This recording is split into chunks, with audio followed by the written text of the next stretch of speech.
Med nami pozdravljam Borisa, vodjo ansambla Vrtnica. Lepo pozdravljeni. Pozdravljeni. Kako se spominjate vaših vedno uspešnih nastopov na našem Števerjanskem festivalu? Zelo, zelo lepo.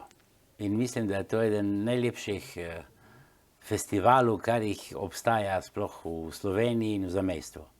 Kar se nas tiče tako in gledano tudi po pričevanjih drugih, ki so bili na tem festivalu in ki so bili na drugih organizacijah, toliko časa že tradicija, pa zmeraj je bilo gostoljubje in lep ambient in vse skupaj. Skratka, meraviglioso bi rekli.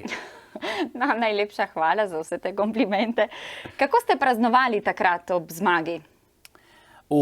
Burno. Burno. Takrat smo imeli, drugačni časi so bili. Tam je bila veselica tudi do zjutrajnih ur. Mi smo ostali in še par ansamblu in tle je bilo do zjutraj, dokjer niso prišli kakšni karabineri, da so nam rekli, da bi lahko šli že domov. Ma pole so še oni ostali toliko časa, da je bilo jutro. Pole smo zjutraj šli domov. Kaj vam pomeni festival Števerjan? Zelo dosti.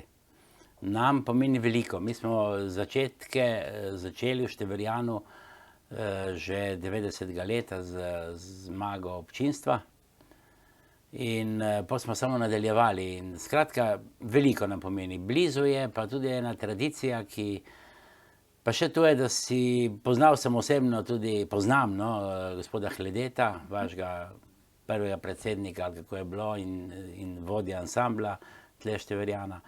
Tako da je bilo še to še bolj na drugačen način sem jaz doživljal Števerjan. Najlepša hvala. Poglej vas skupaj še spot.